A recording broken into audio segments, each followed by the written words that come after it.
Rakiman sang balisik missile sang Iran ang Ali Al Salim Air Base apag na-intercept sang Kuwaiti Air Defense System. Gin-target man ang Kuwait International Airport sa diin pila ka empleyado ang nasamaran kag naguba ang passenger building. Ginsiling naman sang Ministry of Foreign Affairs nga depensahan man sang Kuwait ay nakaugalingon. Sunod naman kay Bombo International Correspondent Jimmy Orale Ganaban direkta sa Salmiya, Kuwait. Halos wala na sila sang tulog kag pirmi nagabantay sa hitabo sa gwa bangod halos wala nagauntat ang tunog sang sirena.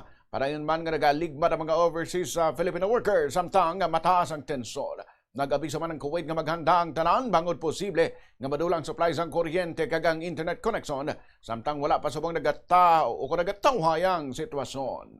Ang pagsabog po ay naganap po ito ay malapit po ito sa Mutla. Yun po ay sa Jara. Malapit po sa Jara siya. At doon po kasi ang boundary po ng papuntang Saudi at saka ng Iran. Kaya doon po talaga mas malakas po yung impact. Talaga napakalakas po ng sounds ng pagsabog. Yung pagsabog po nung naganap kanina na madaling mga bandang hapon po yata yon, kung ako po ay nagkakamali. Ayun po ay interrupt. No, ininterrupt po siya ng ating sundalo dito po sa bansang Kuwait. Hindi po namin alam kung saan po patungo yung bomba na yon at yun po ay ininterrupt po ng ating sundalo po dito sa bansang Kuwait. About naman po sa mga pamilya namin, yan nga po nag-update po kami hanggat meron pa pong connection sa internet kasi yun nga po nagbigay na rin po ng abiso ang Kuwait na mag-ready po kami at baka po kasi mawalan po ng kuryente at saka baka mawalan din po ng internet. Kaya maaga pa lang ay nag-update na po kami sa mga pamilya namin